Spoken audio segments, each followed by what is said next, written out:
What's up, y'all? This is a wrap up week for me. It's been a hell of a week for me, y'all. First off, I've been painting like hell. Just painting everything in my fucking basement. I can't stop painting. I actually feel like Bob fucking Ross, y'all. That's how much painting I've been doing. In my bathroom, I did Garyana's room. I did the what else did I do? I fucking did the hallway. I'm doing the kitchen. I'm doing every damn thing. Just trying to keep myself busy because it's been a rough week for me. And if you follow me on social media, you know what I'm talking about. My damn son caught coronavirus at his job.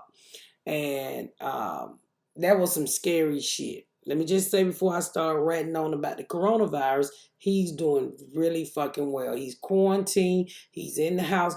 Every time I fucking call him on FaceTime, he look more and more and more like he is the star of the movie Castaway.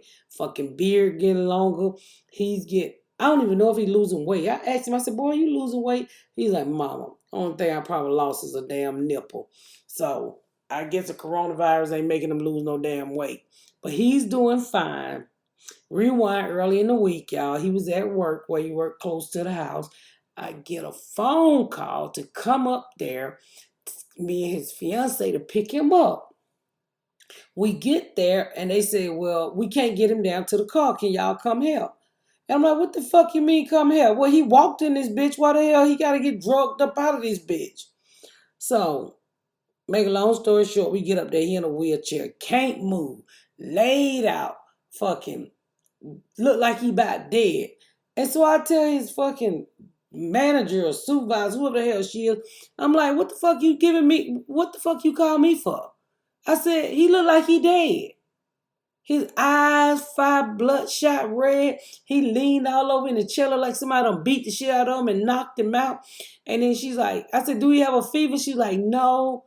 She said, no, he don't have a fever. I said, you a goddamn lie. He look hot. The nigga look hot laying there in his fucking uniform. And she's like, no, he just fell out at work. I said, well, he fell out at work and you gonna call me? The fuck you didn't call 911 for? Do I look like I know how to speak medical terms? I don't know shit about helping nobody when they fall out. I ain't even good at putting a band-aid on a nigga ass. So you need to call 911. So they were hesitant about calling 911, I guess, because we at his job. So I say, fuck that shit. I called 911. I said, 911, my motherfucking son up here knocked the fuck out. Y'all need to come get this nigga because he did not go to work like this. And his eyes is fire red, look like a fucking fireplace burning in his eyes. He looked like the damn devil. And he had a nerve. I'm standing there. I was going to touch him, but he opened his eyes and looked at me and going to ask me the dumbest shit in the world, y'all.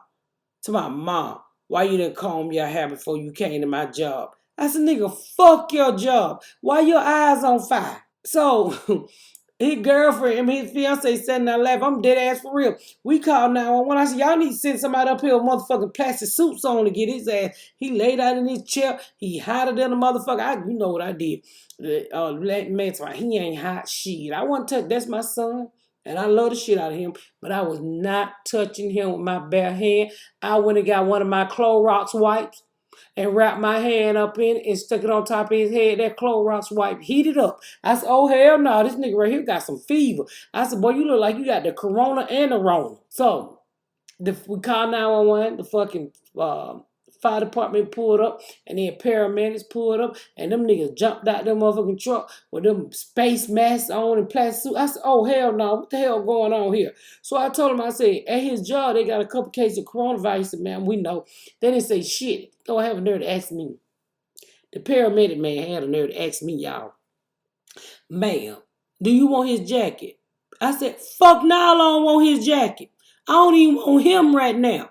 Get that goddamn jacket away from me. That jacket might have a fucking fever. Get that fucking jacket away from me. Well, ma'am, do you want to hold his wallet? Fuck his wallet. I said, look here, paramedic man. I don't give a fuck if you rob him. Just get him the fuck away from me. So they get him down to the emergency room, right? And I'm worried about my son, but now you can't go inside the hospital because of the coronavirus going on. And I'm talking to his fiance. And I said, well, I'm going to come down. And she said, well, don't come down him, because they won't let you see him. So they ended up putting him in ICU in emergency because his fucking fever was 205 over something. And they put him in ICU for a day or two, and then they moved him up to the room. And motherfucker doing fine, but we can't sing him. I am so glad I told my son 2 weeks before this shit happened. I said, look here, boy, I've seen you go to the bathroom and hold your dick and shake it off and piss. And I don't even think you be washing your hands. I said, you ain't taking this shit serious. Don't you know the corona could get a hold to your dick and fucking peel your cap back on your dick? I said, I ain't fucking with you. Don't come back to my house. Don't come back to my house. Don't come back to my house till the coronavirus is gone. The coronavirus made me separate from my son. I said, nigga, I'm old. That shit get me. I have a nipple fall off. It ain't got but one.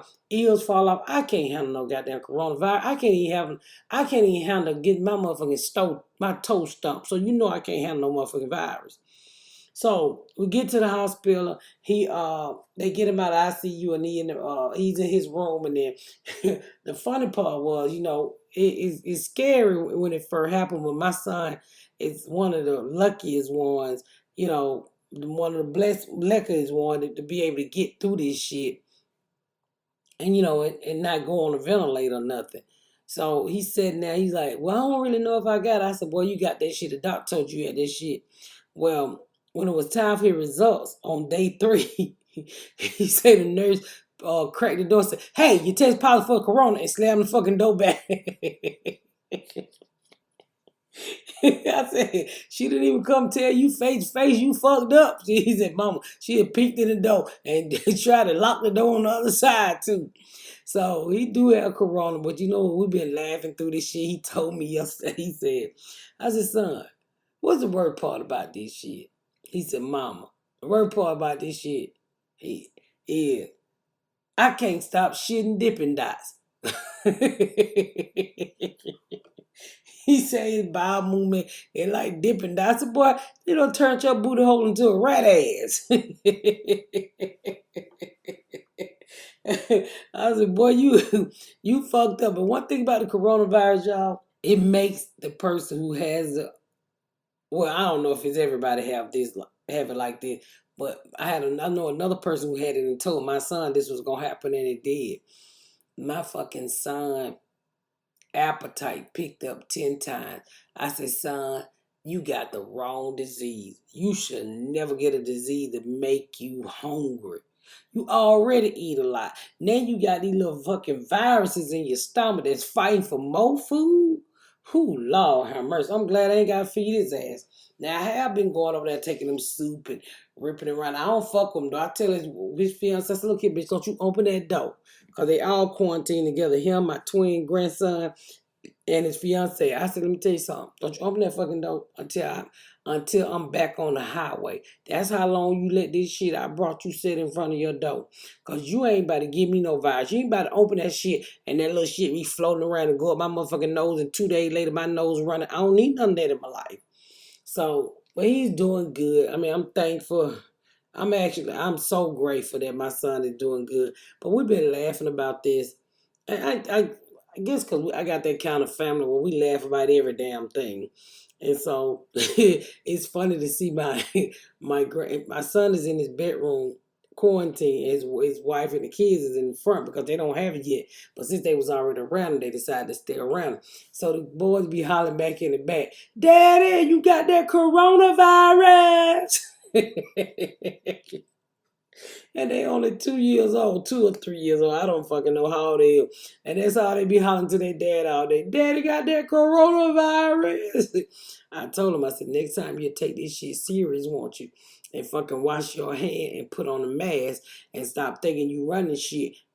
My youngest son was like, I said, boy, let me tell you something. You go back out this house, you not gonna fucking come back in my house because you not getting me in my husband's seat. So he's like, well, I want to be outside. I'll catch the coronavirus. Soon as his brother got it, y'all, that nigga cried like a bitch. He cried so much. I said, can you save some of your tears in case you got to cry if he go on the ventilator? Because you just crying all your motherfucking tears. Okay, he gonna be all right. But he all right, so we all laughing about it. We looking forward to doing it. I think we're gonna do a live video tomorrow. Me and Gary on the kitchen. We're gonna be cooking. We're gonna rename the show. I'm trying to get her to rename the show Cooking and Cussing. Because that's all we be doing is cooking and cussing. So looking forward to getting back to videos and having fun. Looking forward to coming out of this quarantine. I would like to stay in it about 3 more weeks so I can finish painting my basement. But if not, I take my fat black ass on back to work. But I didn't even want a coronavirus joke. I was telling my husband, I said, shit just falls in my lap. Yeah, I cannot start to explain the experience of this whole ordeal with this silly ass child of mine. I can't wait to turn it into a bit so y'all can hear the nitty gritty of it and shit. How my son wants to just FaceTime you all day because he locked in a room. I said, do you feel like you're in jail? He said, yeah. I said, that's what mama felt like for a whole year when she was doing that time for trafficking cocaine. Mama, you always got to bring your cocaine stuff in this thing. I said, I just want to let you know how nigga had to, at least you got a good one to look at. My shit was small. I had to squint my eye to look at the one that I was in when I was in jail. I said, so be thankful that you can be held up in the house, and by the time you come out, you're going to be looking like Castaway, nigga. Exactly what you're going to be looking at. So that's my wrap up for the week, y'all. I want y'all to please stay safe. I want y'all to know that my son is doing so much better. I want to thank all of you guys for praying for my son, praying for my family, and just, sending positive vibes out there. I truly believe that all that praying and good energy y'all put out about my family came back and helped my son heal. I want to thank each and every one of you guys from the bottom of my heart for supporting me on what I do, supporting my family, supporting my kids on their idea, always watching our videos. I appreciate the smallest things, y'all. And y'all got to stay tuned because I got some really big news coming y'all way very, very soon. I can't wait to share it with you guys. Y'all, please stay safe. Keep your hands clean. Keep your hair clean. Keep your kids clean. Your car handle clean. Keep everything clean. And keep your mask on till they find out what the fuck is going on in this country. Stay safe. And I truly appreciate each and every one of y'all. Y'all, I've been Miss Pat. Until next week wrap up, stay safe. Starburns Audio, a podcast network.